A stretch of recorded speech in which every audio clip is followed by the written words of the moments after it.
Fundación CEPAS forma parte del programa Apoyo a Organizaciones Culturales Colaboradoras PAOC del Ministerio de las Culturas, las Artes y el Patrimonio. Es miércoles, mitad de semana, un momento único para dedicar a la lectura y buena conversación. En Buen Sonido presentamos Miércoles de Letras con la conducción de Víctor Muñoz.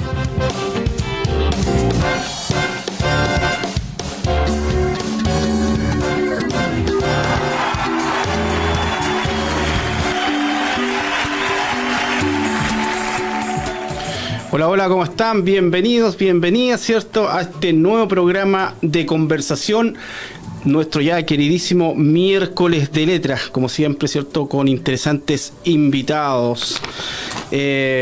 Bueno, hemos tenido una semana bastante movida, se podría decir, ¿cierto? Con muchas actividades artísticos culturales dentro de Fundación CEPAS y Pabellón 83 a través de sus diferentes áreas. Bueno, esta semana, ¿cierto? Saludar a todos los jardines infantiles y sala cuna quienes están celebrando fiestas patrias. Igual acá tenemos cerquita aquí un apoderado, ¿cierto?, con nosotros.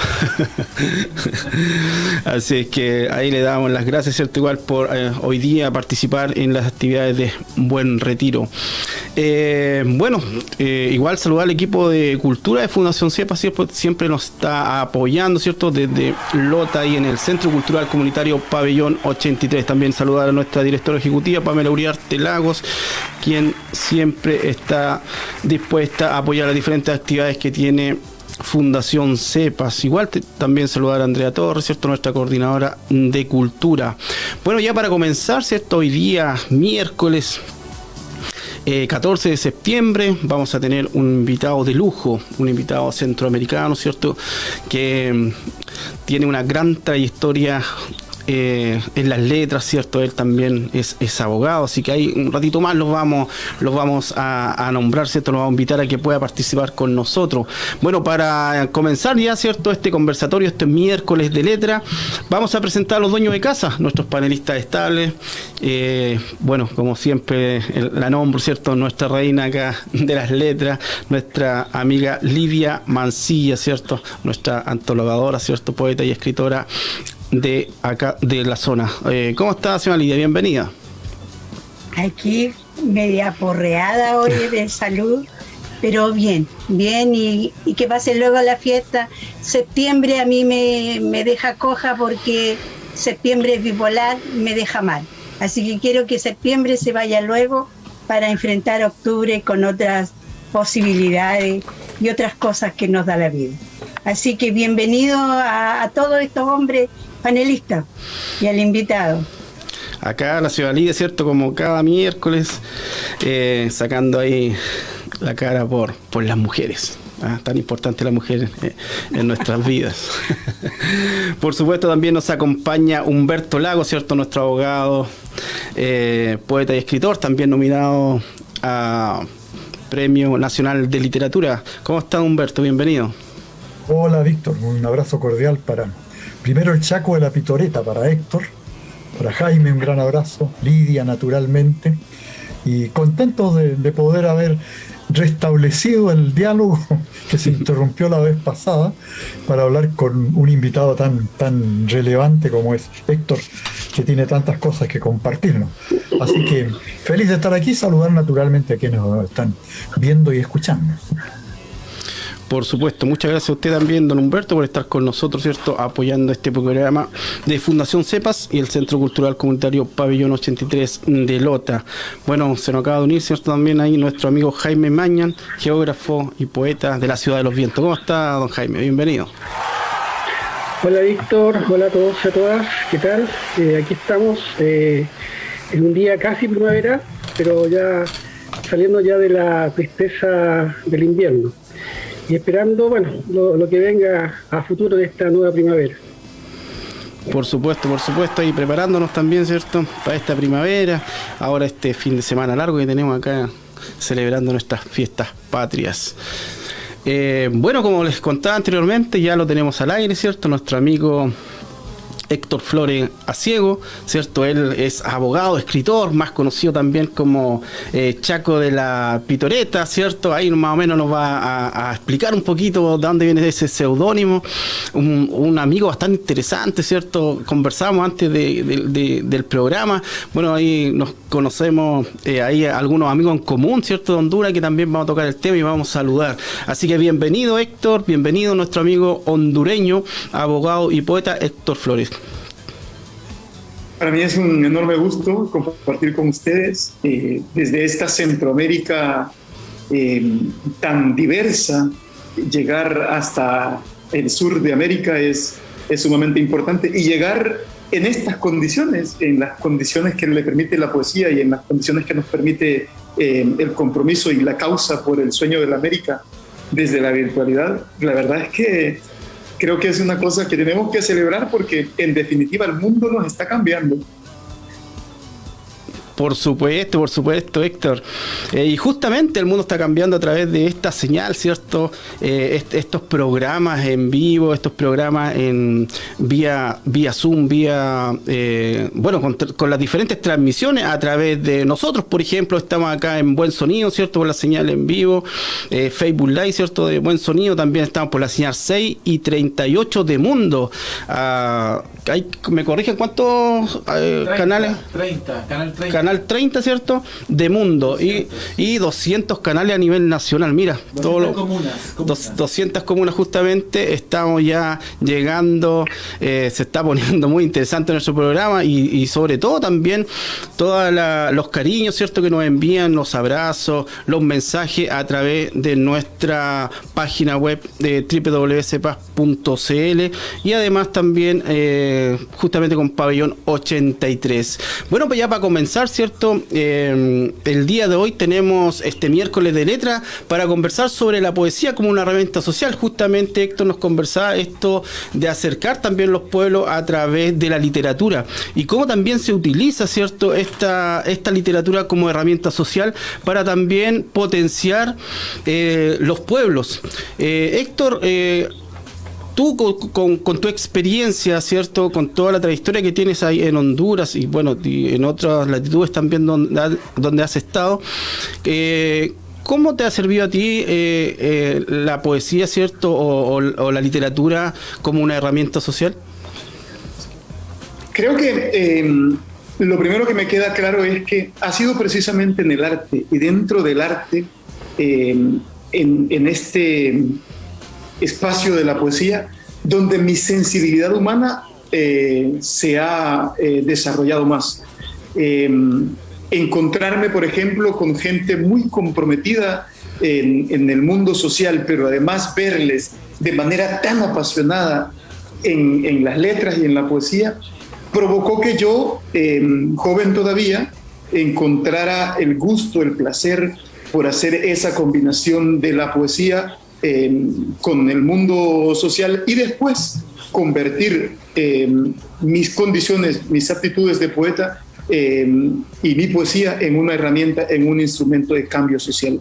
Pero creo que justamente la gran ganancia es la sensibilidad que la poesía te genera, ¿no? Como ser humano. Claro, justamente recordando algunos encuentros de escritores, esta palabra, ¿cierto? Esta sensibilidad, esta herramienta, ¿cierto? Social a través de la literatura, de la poesía, genera muchos movimientos, muchos acercamientos también, y por qué no decirlo, cambio a nivel personal y colectivo. Sí, de hecho, el cambio personal es justamente el que hace posible, el que impulsa, pero sobre todo el que promueve el cambio colectivo. Muy pocas veces una persona puede lograr cambios sin haber primero provocado esos cambios en sí mismo. Mira, muy bien. Justamente, y esos cambios también, yo creo, señora Lidia, ha llevado también a su poesía, ¿cierto? A trabajar también estas antologías. Los murmullos. Sí. A mí creo que Héctor me genera una cosa que yo he visto en muchos poetas aquí en mi zona. es que la palabra escrita sea transmitida en generaciones para que haya realmente un cambio social. Cómo poder denunciar las injusticias, los desapegos, la pobreza, todo eso a través de la poesía. Héctor, a mí me llama la atención por esas cosas, porque yo me lo imagino cuando he visto algunos videos que se sube arriba de su cacharro, como dice él, y vamos a las zonas rurales a dejar poesía, a dejar cuentos, a dejar historia, para que los niños se empapen de eso. Eso a mí me genera estar donde las papas queman. Hay una canción de Víctor Jara que dice donde las papas queman. Y eso genera eso de como querer conversar, querer dialogar contigo y conocerte más. ¿Qué provoca en ti cuando te subes a tu cacharra y vas llenito de libros, y no solo de libros, peluches, pan, llevas de todo? Entonces eso provoca eso rico. Oye, hay alguien que está haciendo por sus hermanos algo que la palabra escrita hace por los intelectuales. Entonces es bonito. Cuéntanos de esa experiencia. ¿Qué provocas en los niños? Yo trabajo con niños y eso a mí me llena. Que 20 años después te digan: profe, todavía te recuerdo porque tú estuviste con un tazón de leche o con lo que sea. Eso son cosas impagables. Cuéntanos de eso, Héctor.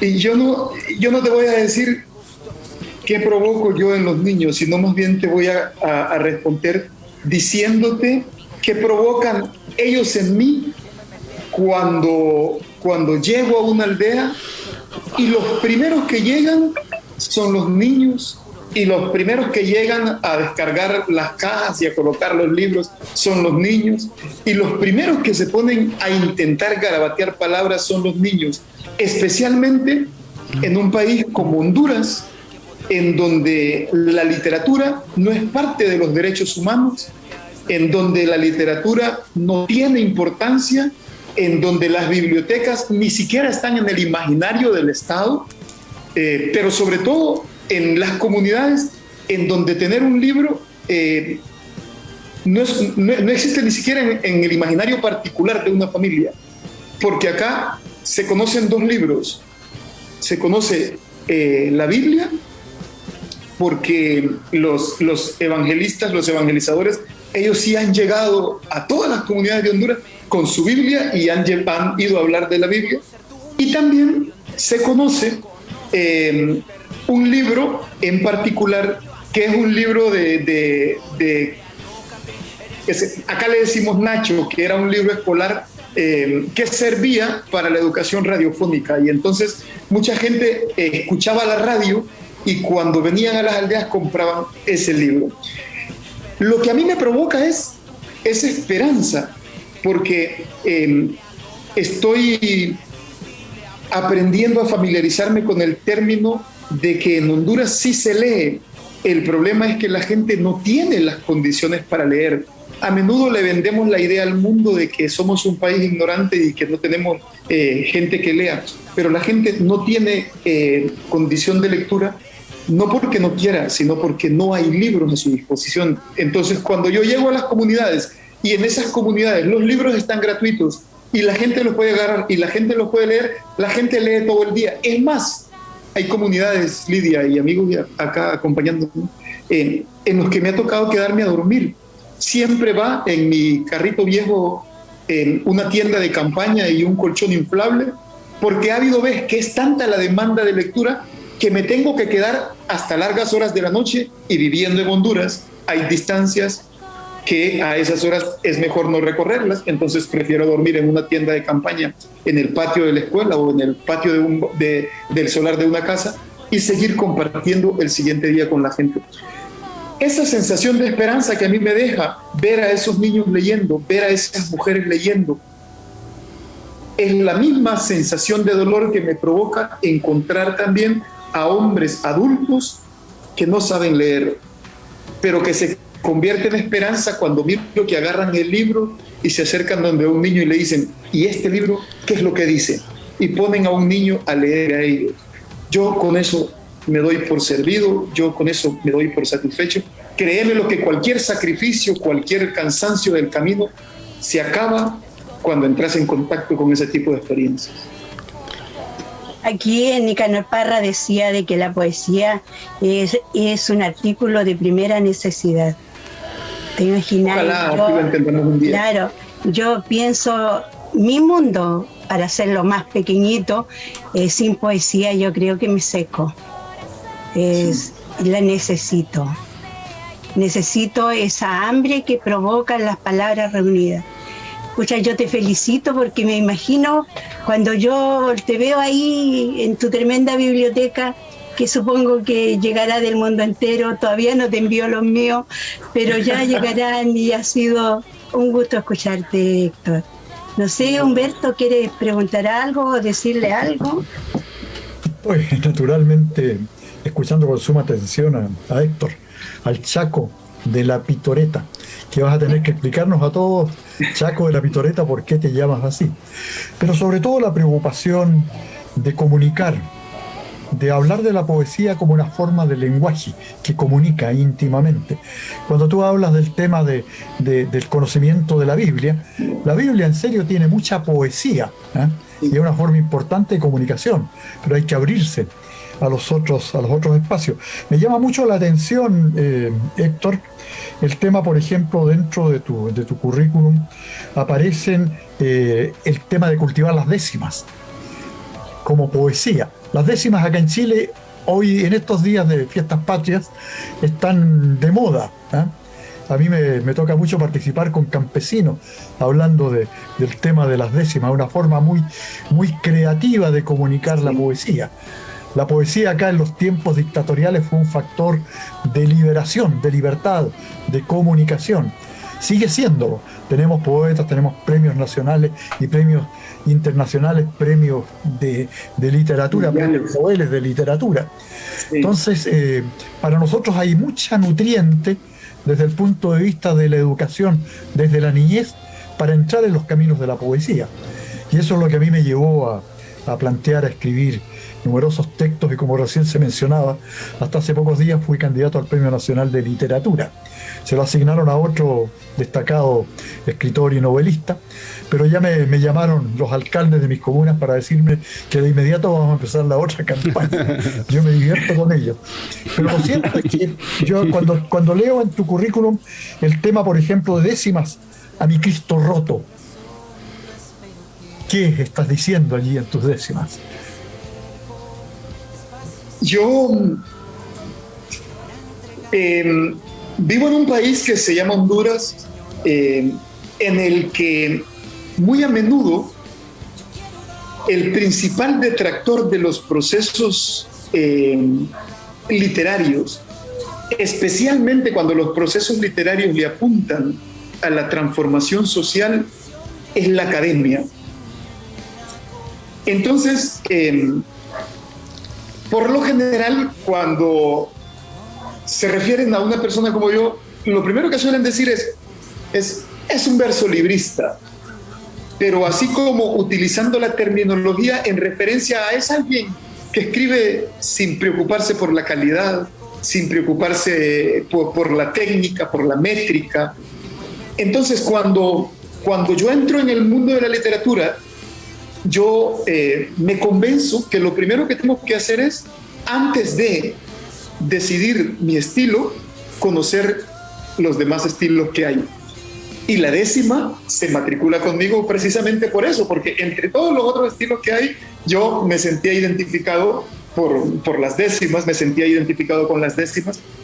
Y luego escribí el libro ese, Décimas a mi Cristo roto, como una crítica directa a la estructura religiosa existente en Honduras, que fue permisiva, tolerante y hasta bendijo el golpe de Estado del 2009 y justificó los 130 desaparecidos y justificó los casi 200 en el exilio y justificó las represiones violentas contra el pueblo. Y entonces yo me puse a pensar que era el momento de escribir un libro que no pudiera pasar desapercibido ante la Academia Literaria en Honduras, bien porque quisieran leerlo para despedazarme o porque quisieran leerlo para ver qué decía. Pero yo sabía que escribiendo el libro Décimas, los intelectuales, la academia de acá, iban a hacer referencia a él. Y entonces utilicé esa coyuntura para escribir ese proyecto del libro Décimas y con él aprovechar para denunciar esa estructura jerárquica de la Iglesia que en definitiva, me parece a mí, traicionaron el plan de Dios para con el pueblo hondureño y se aliaron con el poder y se aliaron con la estructura dictatorial que hubo. Y bueno, de más está decirte que efectivamente alguna parte del cometido lo logré. Encontré un par de renombrados críticos literarios cuestionando mi trabajo en nombre de todos los que son los de la academia. Entonces dije yo, bueno, al menos estos dos que se atrevieron a hablar públicamente seguramente lo leyeron. Y entre ellos hay uno que es muy cercano al Opus Dei, que es quien en esta estructura tiene más control. Qué interesante eso, qué interesante. Jaime, te veo allí muy atento. Sí, estaba escuchando a Héctor, a Chaco, y la verdad que no me deja de sorprender, o sea, estas ganas de imponerse a una cultura que es, no sé si llamarla represiva, ya por darle un nombre, ya, pero una cultura que inhibe las otras culturas. ¿Ya?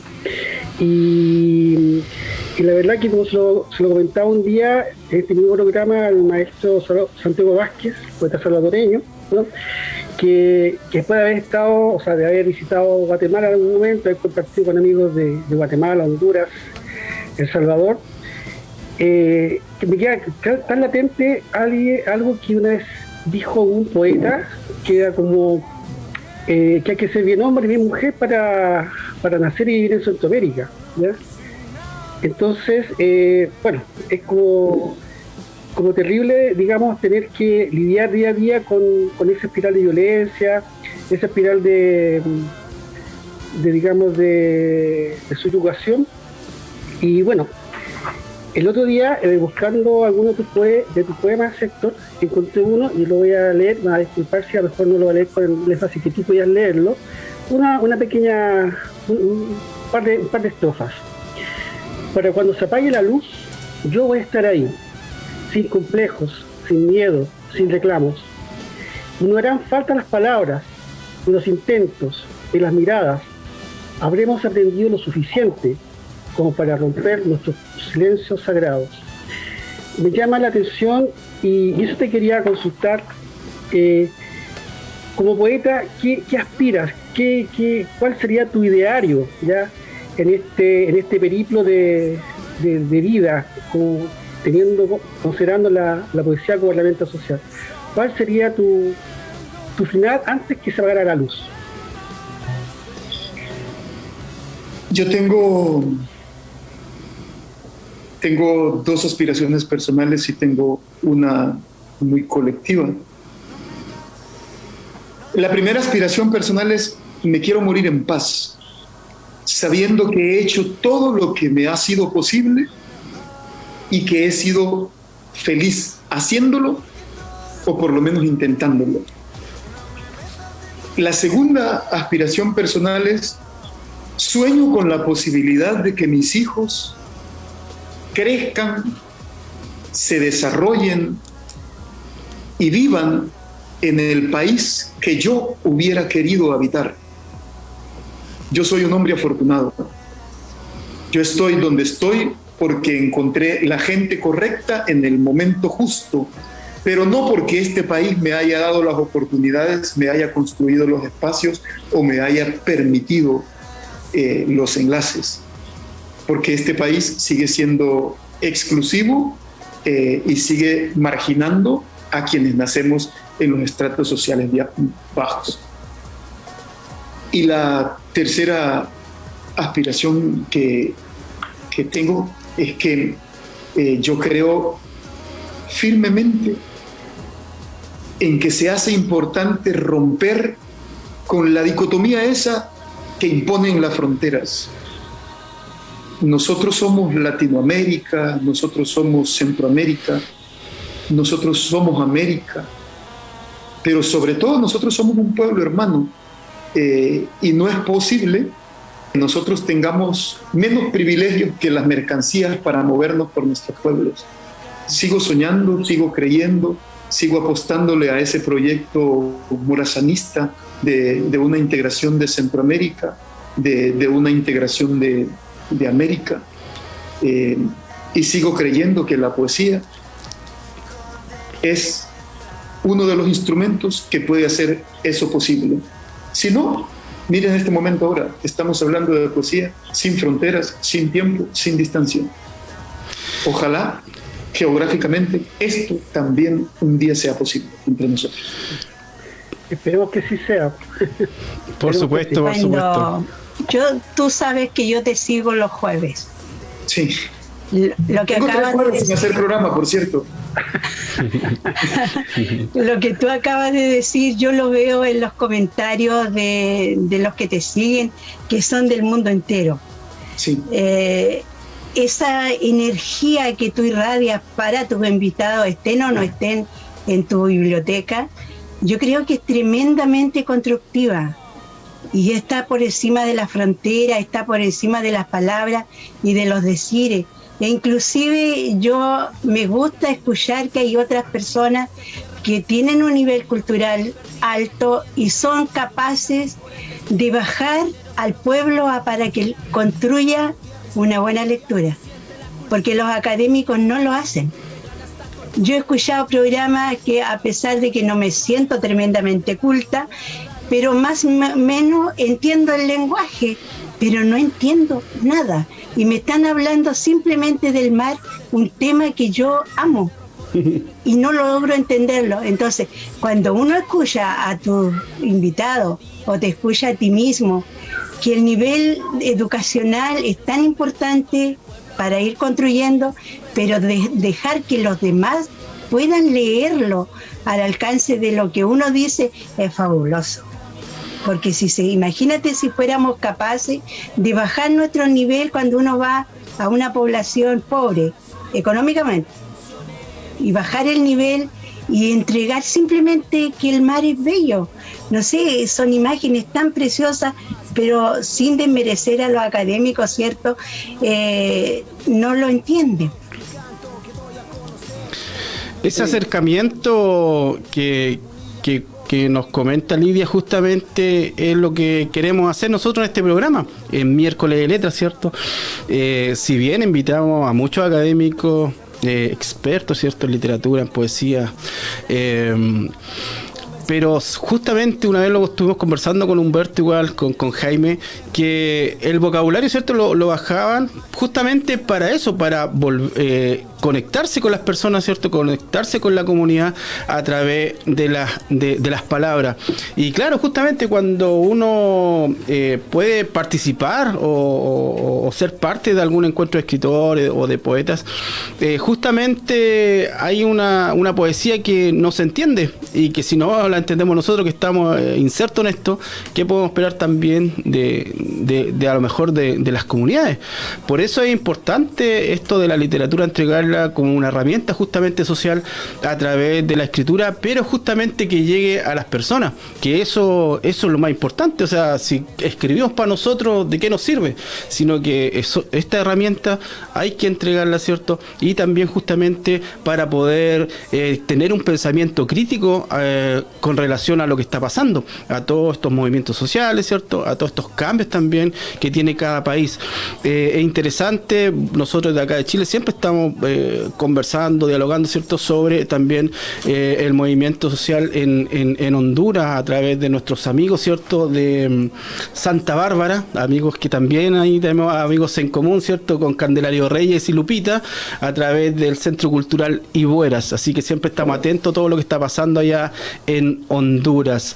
Pero también no solamente es poesía, ¿cierto?, no solamente literatura, sino que también está inserto en lo que es el teatro. Convérsalo un poquito sobre eso, sobre también Candelario, cómo lo conociste, porque nosotros, como te digo, es un gran amigo de nosotros y también quisiéramos tener esa experiencia, ¿cierto? ¿Cómo lo conociste? ¿Cómo llegaste o en qué momento te cruzaste con él ahí en el ámbito del teatro? Vale, mira que cuando me hacías el comentario en el inicio, yo me emocionaba porque también a mí esto me hace ir en retrospectiva. Sé de Candelario, la primera vez que supe de Candelario Reyes fue porque mis primeros pasos en el mundo del arte fue en el teatro.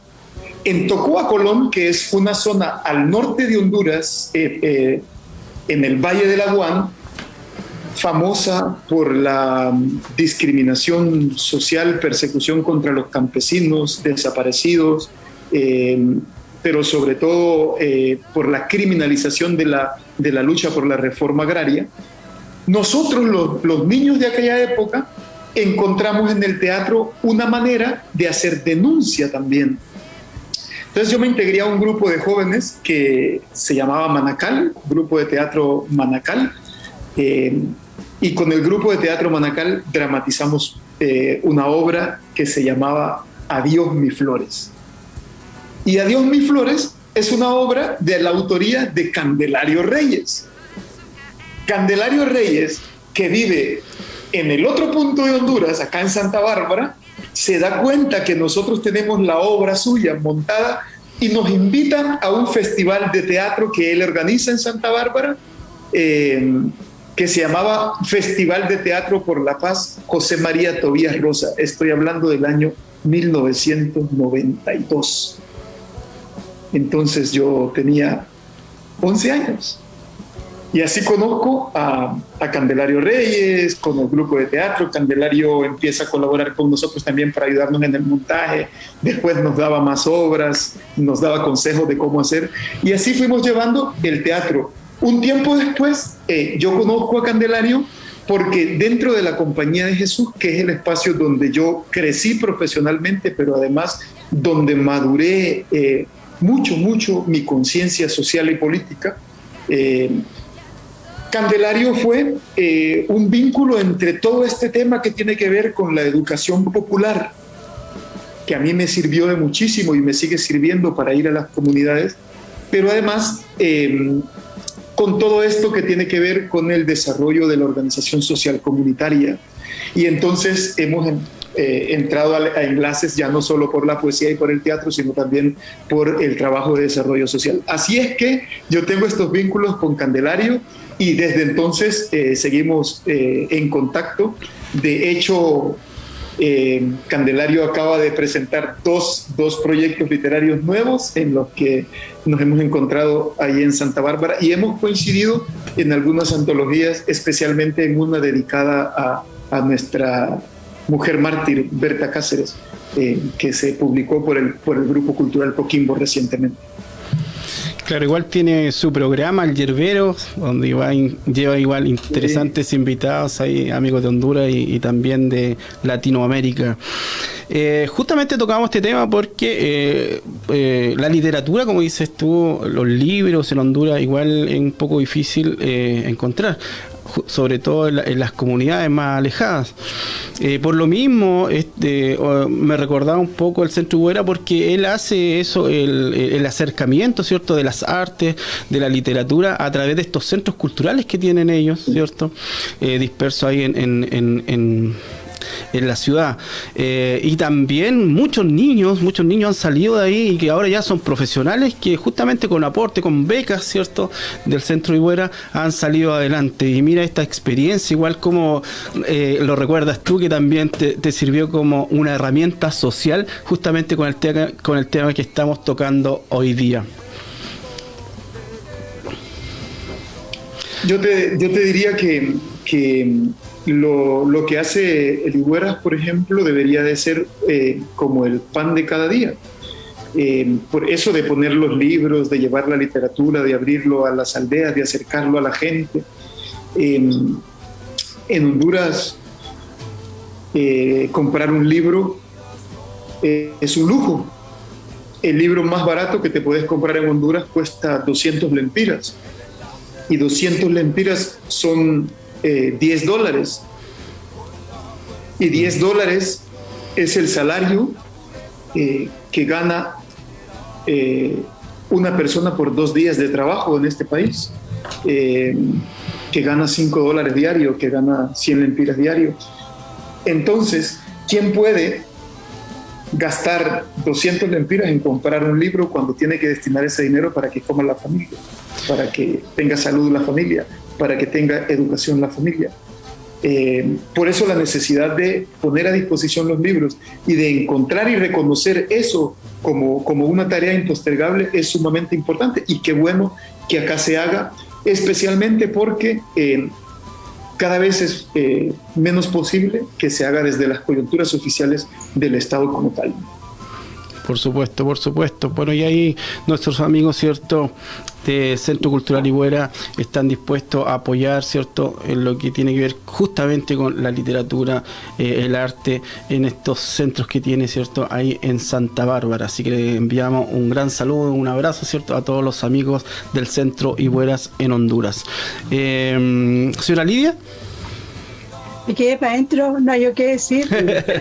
Sí, mira el acercamiento, ¿cierto? Porque cómo son las redes sociales. Fuimos al hogar de niños y tú andabas por la zona y Humberto le hacía magia, son niños discapacitados intelectuales. ¿Ya? Y Humberto hacía magia y yo le leía poesía de pájaro y un amigo le cantaba cuentos. Fue tan hermoso el instante, todo andaba a la cola se dice detrásito, de Humberto para que le enseñara la magia.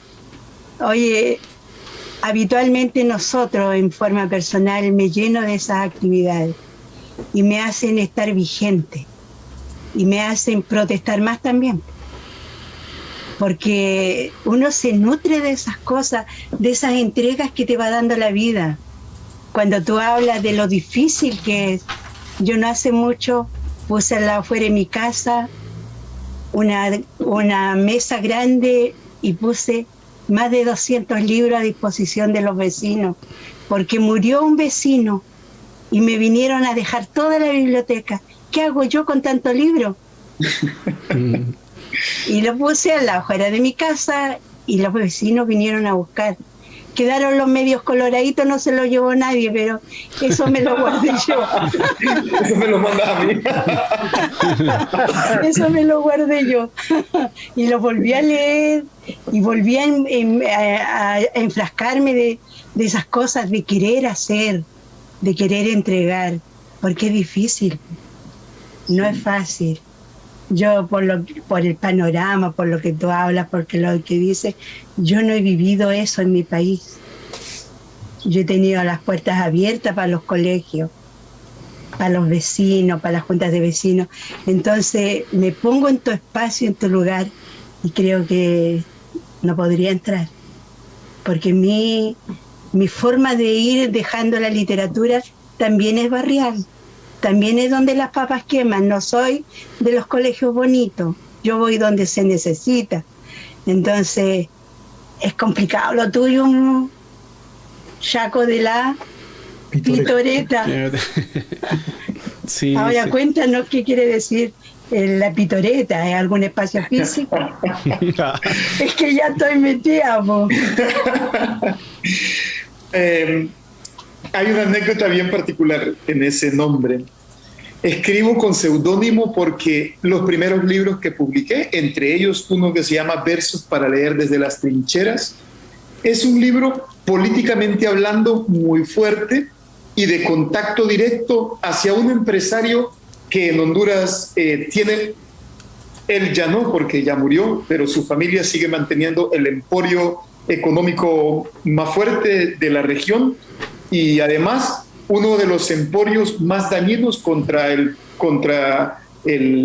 planeta y por supuesto el medio ambiente hondureño y contra la raza humana. Hablo de la familia Facusé y en concreto en el libro hablo de Miguel Facusé,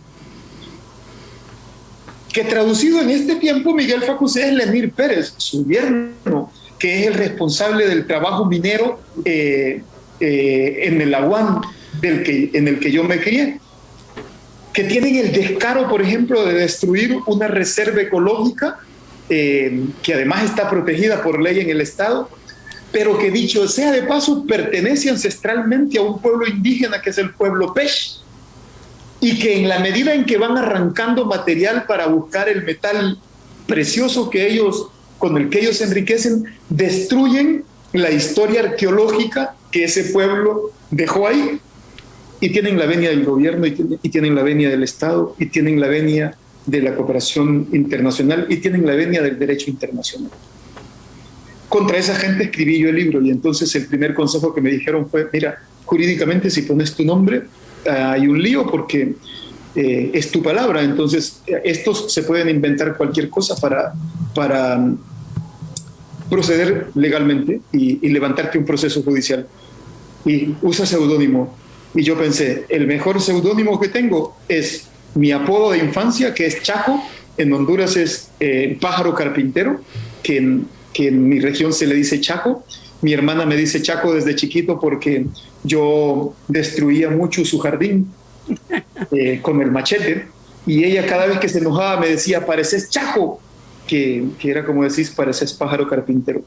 Y La Pitoreta es el nombre de la calle de ese barrio de San Isidro, ahí en Tocoa, en donde yo me crié, que utilizo por la razón jurídica en aquel momento, y ahora para mantener los pies en el camino.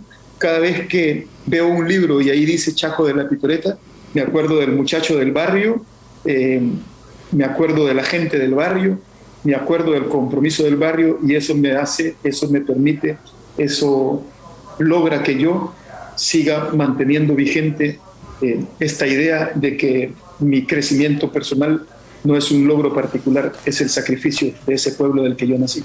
Y por eso uso ese seudónimo.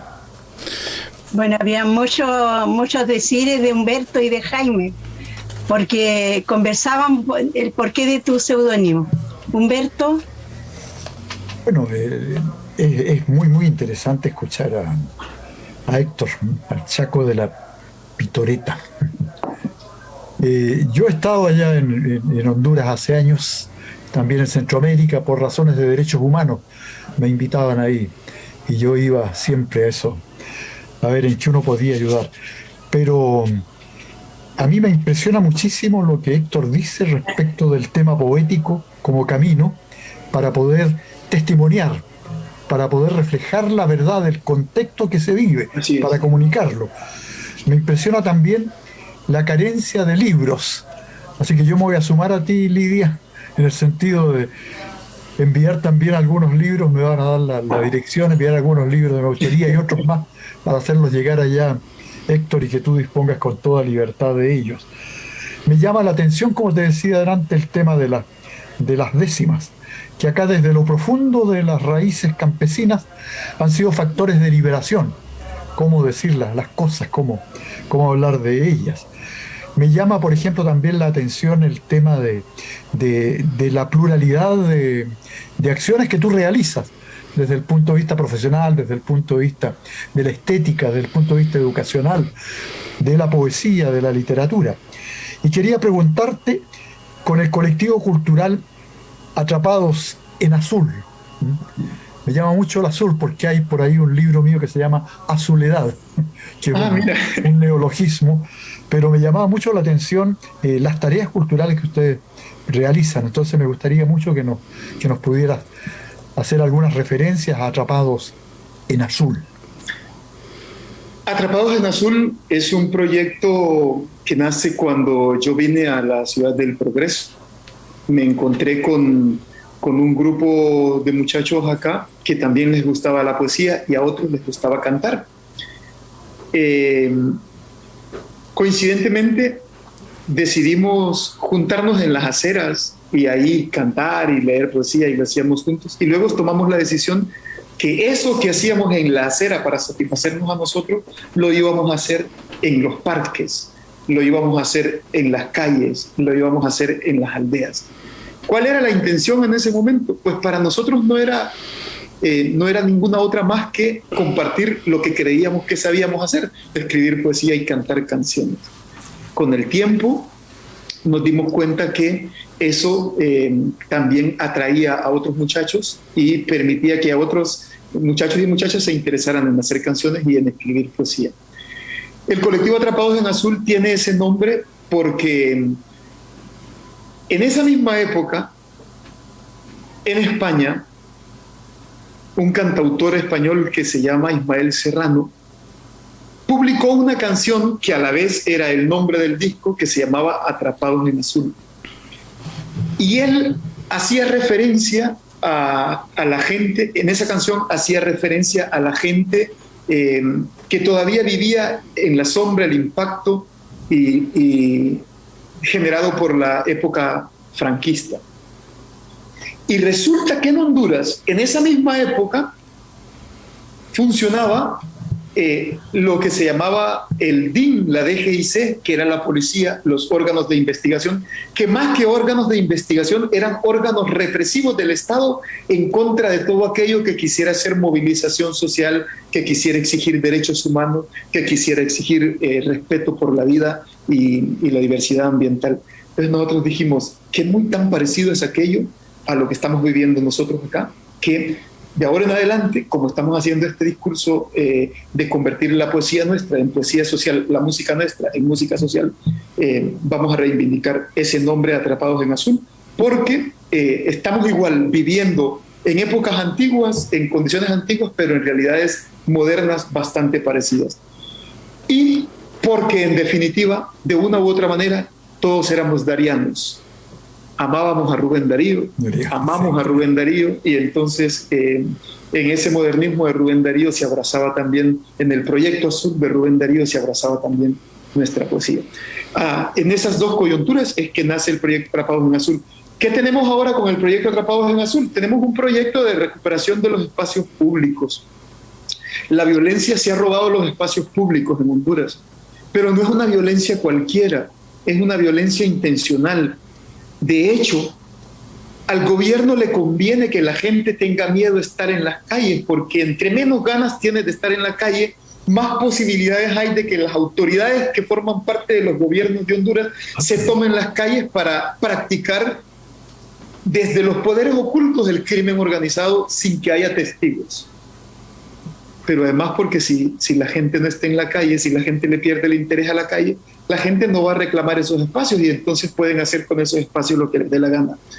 Fíjate que cuando nosotros llegamos a los parques, no era la violencia la que nos corría, eran las autoridades, porque decían que no teníamos permiso para estar haciendo eventos en los parques.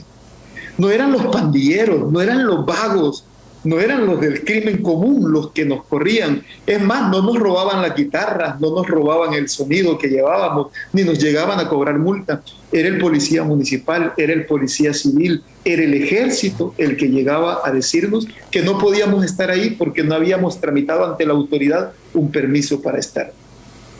15 años después, ya no pedimos el permiso.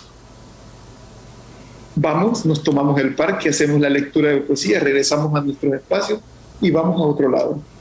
Y la gente está entendiendo que la cultura no necesita permiso, que la cultura se tiene que compartir, que la cultura se tiene que dar y que el arte puede ser una herramienta también para recuperar esos espacios públicos que antes no eran.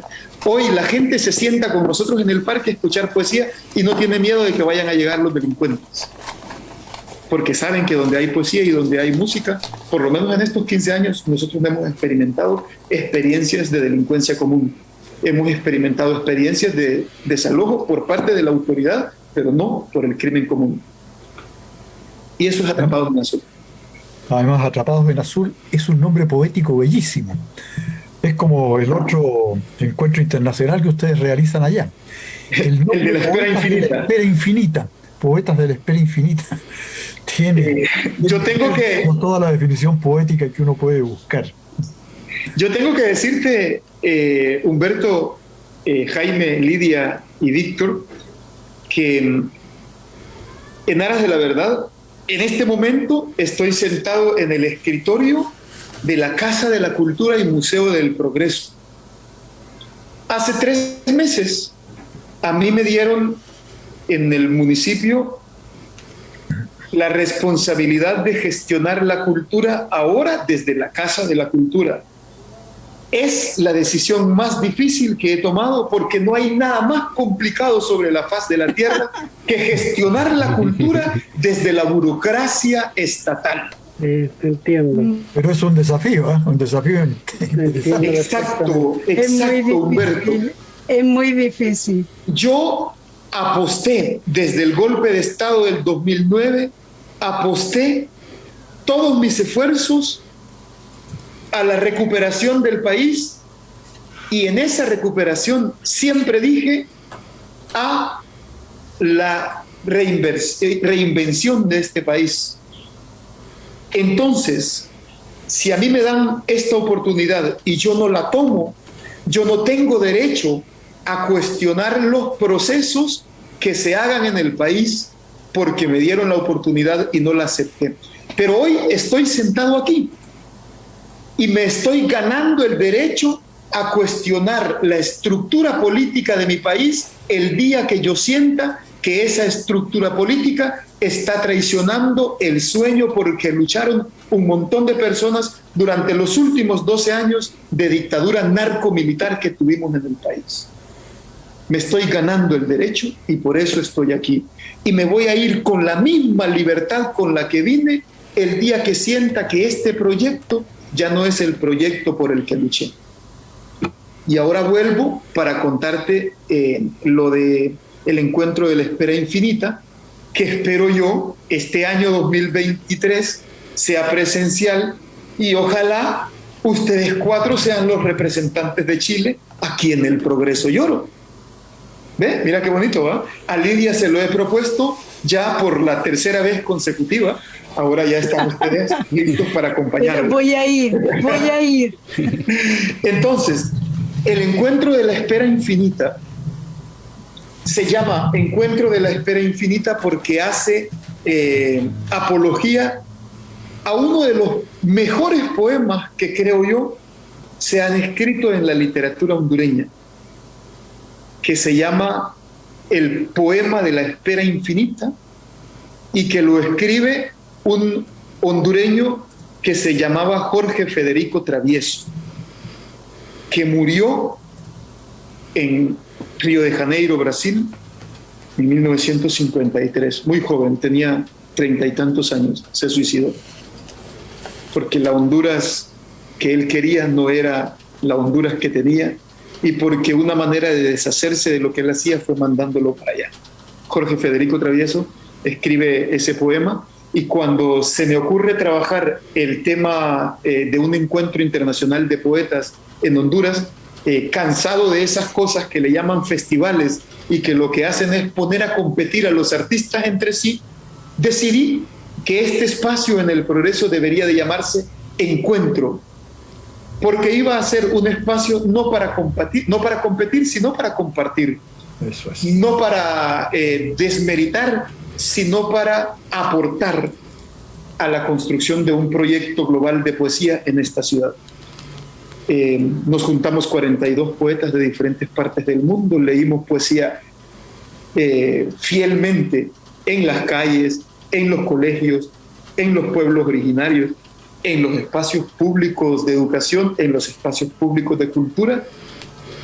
Y después hicimos un proyecto literario en el que se recogió antológicamente todos los poemas de la gente que vino y les dimos una copia a todos los escritores para que lo llevaran y se lo contaran al mundo, que aquí en el Progreso, una pequeña ciudad marcada históricamente por el enclave bananero, también se podía hablar de otra cosa que no fuera bananos y se podía hablar de poesía. Eso fue el encuentro de la espera infinita. Muy bien, muy bien. Qué bien. Mira, esta espera infinita, justamente, como tú dices, esta poesía, ¿cierto? Esta literatura como una herramienta social justamente para comunicar, que creo que lo más importante es eso, comunicar, ¿cierto?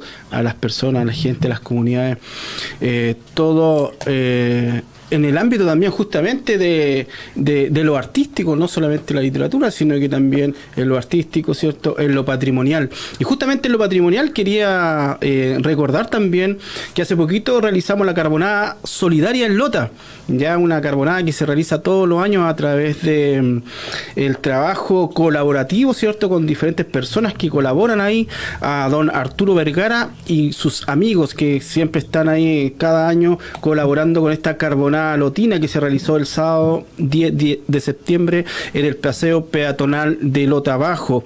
Bueno, y tengo que nombrar también a todos los amigos que colaboraron ese día, ¿cierto? Y organizaciones que participaron. De una de ellas es, bueno, la municipalidad, el Fundación CEPAS, Pabellón 83, Identidad Lotina, la Mesa de Patrimonio, Cultura y Turismo de Lota, Gestión Tour, Procultura y el CFT Lota Arauco. Ahí estuvieron participando de esta carbonada, ¿cierto? Y grupos folclóricos como Melicochi, Amigo de Folclor, Luis Insunza y Afolcar. Así que le damos las gracias, ¿cierto?, a todos esos amigos quienes participaron de esta hermosa carbonada solidaria en la ciudad de Lota, que albergó a más de 1.000 personas, ¿cierto? 1.000 personas estuvieron ahí disfrutando de este plato gastronómico.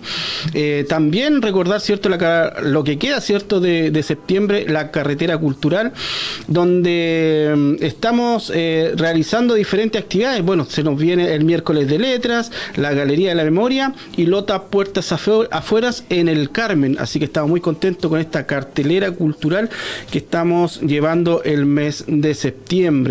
Así que todos los amigos y las amigas que que sepan un poquito más o quieran informarse un poquito más sobre esta cartelera, se pueden ingresar a www.cepas.cl o al pabellón 83. Amigos, muy interesante el tema de hoy, ¿cierto? La poesía como herramienta social a través de nuestro amigo Héctor Flores, ¿cierto?, de Honduras, el Chaco de la Pitoreta, ahí es su seudónimo, que todo ahí le preguntamos, ¿cierto?, de dónde viene. Interesante, ¿cierto?, la propuesta que tiene literaria, estos talleres, estos encuentros también que realizan. Felicitaciones también por tu nueva nombramiento, ¿cierto?, ahí en el ámbito cultural. Creo que lo va a hacer súper bien. Cualquier cosa también que nosotros podamos colaborar desde acá, desde Chile, estamos ahí dispuesto a poder ayudarte en todo lo que podamos. Están quedando muy poquitos minutos, amigos, amigas, ya para ir terminando este programa. Lidia. Hace un par de años atrás yo creía en el arco iris y la olla común. Te voy a leer un poema y te lo dedico, Chaco de la Pitoreta. Nadie eleva invocaciones por los sueños secos. Se olvidan hasta el polvo, y aunque a nadie le importa, ellos corean al viento sus nombres. En las imágenes del barro de otra época, en la sombra de otra carne, en la mante blanca de la arena. Ese sueño lila suplicaba, y era dulce su murmullo, que al oído del canelo prometía que luego nacería otro color, que en la sangre de los sueños rojos crecería.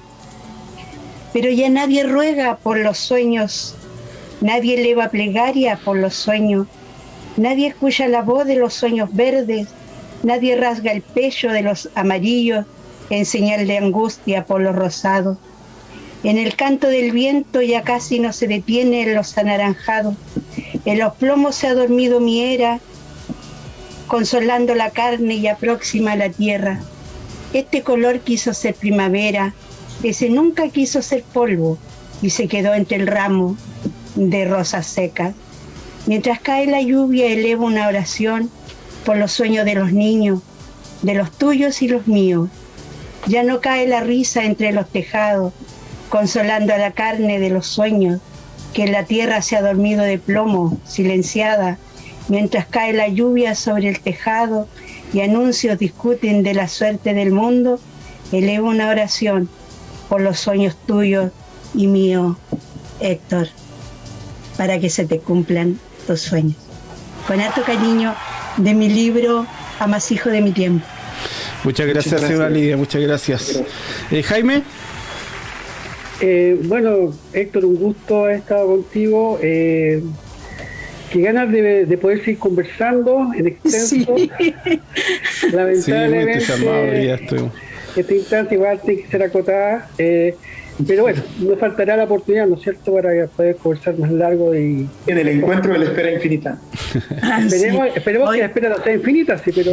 Sí. Oye, Humberto se tuvo que retirar porque a esta hora él entra a clase en la universidad.